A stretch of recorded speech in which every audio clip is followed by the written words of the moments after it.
एक दो मैं आपको ऐसे मिर्ज़ापुर के शख्स से मिलाने जा रहा हूँ।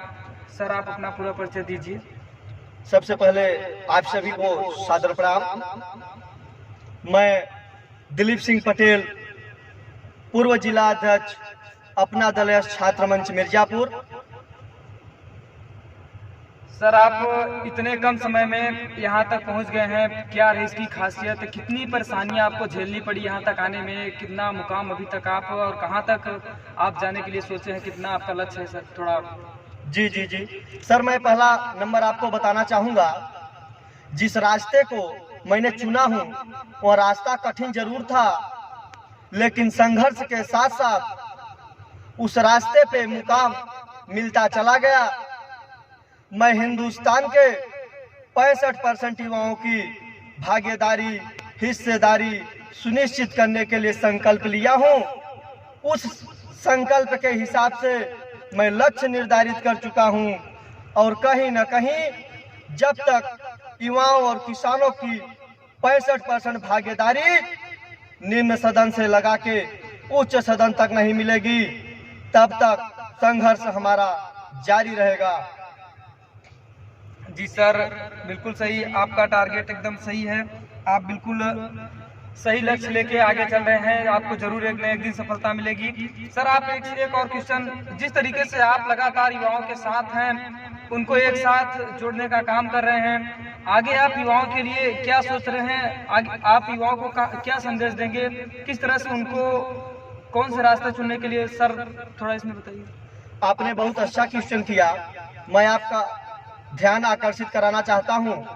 अंग्रेजों की लड़ाई में हमारे युवाओं का अहम योगदान रहा है। युवाओं ने भगत सिंह के नेतृत्व में 6,32,000 इस देश के लिए शहादत दिए। आजादी के बाद 1952 में लोकसभा का चुनाव होता है। उस समय लोकसभा में जो सदस्य होते हैं 25% युवा की ही संख्या रहती है। फिर 1957 में वो संख्या 35% हो जाती है। दुर्भाग्य हुआ, जो संख्या बढ़नी चाहिए, आज युवा देश होने के बावजूद भी जो संख्या बढ़नी चाहिए वो संख्या घट करके 2014 के चुनाव में लोकसभा में हमारे युवाओं की संख्या सदन में पहुंची 14% थी। आज 2019 के चुनाव में जो और बढ़नी चाहिए थी संख्या 65% के हिसाब से वो संख्या जाकर के 8% पहुंच गई। कहीं न कहीं यह दुर्भाग्य है हम सबका और देश वालों का।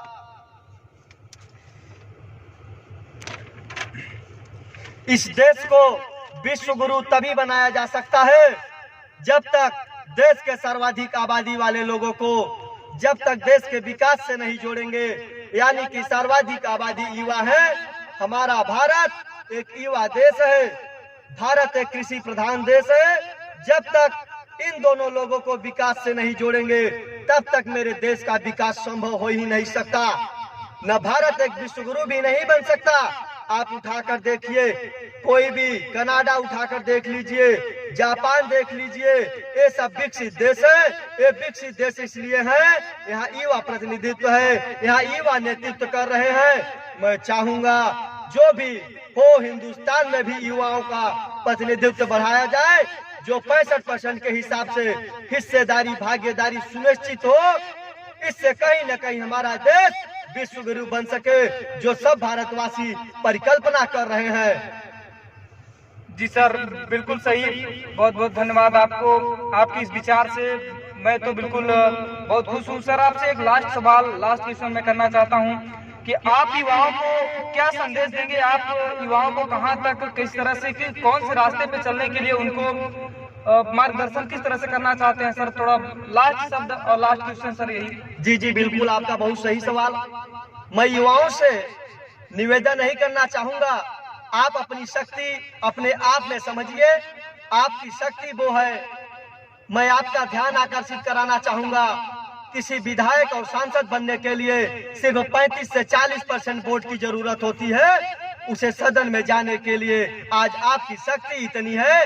आप 65% आबादी है। आप अगर चाह लें तो एक समय था जब किसी घर का गार्जियन के कहने पर वोटिंग होती थी, लेकिन आज यह सौभाग्य है हम जैसे नौजवानों का, हमारे घर के लोग भी जो हैं हमसे वो हमारे घर के लोग युवाओं से पूछकर वोटिंग करते हैं कि बेटा वोट कहाँ दे।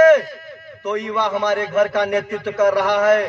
हम चाहते हैं कि हमारे घर का युवा नेतृत्व कर रहा है तो हमारे देश का भी नेतृत्व युवा के हाथ में हो, जिससे देश मजबूत और सशक्तशाली बन सके। जय हिंद, जय भारत, नमो बुद्धाय, जय जवान, जय किसान, जय सरदार। जी सर, बहुत बहुत धन्यवाद आपका टाइम देने के लिए।